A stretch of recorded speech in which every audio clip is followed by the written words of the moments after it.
Welcome everybody to day 25 of Moving in March with me. For today's 2 minutes we're going to do our side plank. So find some space and carefully make your way down to the ground.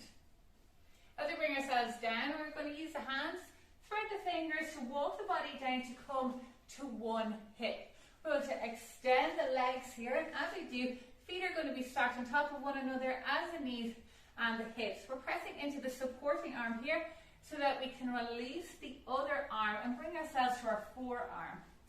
That elbow is directly underneath the shoulder, and the shoulders move down, shoulder blades slightly down the back, so we're feeling the space between the ears and the shoulders. We see the foot, the knee, the hip, the shoulder stacked on top of one another. We can use the supporting hand to press into the mat as we lift that hip off the ground. So we'll draw the navel in, activate the sides and the backs of the body, so tensing those glutes as we lift the under hip off the ground, lifting the body up, creating a nice straight line from the shoulders, hips, knees, feet. Keeping the body held here, keeping the navel drawn in. Excellent. From here, lowering the body down. The hip meets the mat. What we do on one side, we must do on the other. So bring ourselves carefully around to the other side. Lengthening those legs. Again, the feet and knees, hips, shoulders are stacked, pressing into the supporting hand to lower down to that forearm.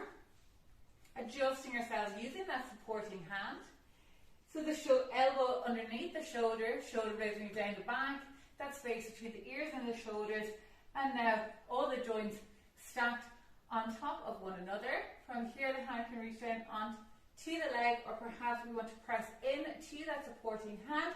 As we lift the under hip off the ground, we can then release that supporting hand, keeping that space between the ears and the shoulders as we see the knees, hips, shoulders level. Excellent. From here, softly lower the hip down to the ground, using the supporting hand to release that forearm and bring ourselves back to a comfortable position. Well done everybody, that is our side plank for day 25. Back tomorrow for day 26 of Moving in March with me.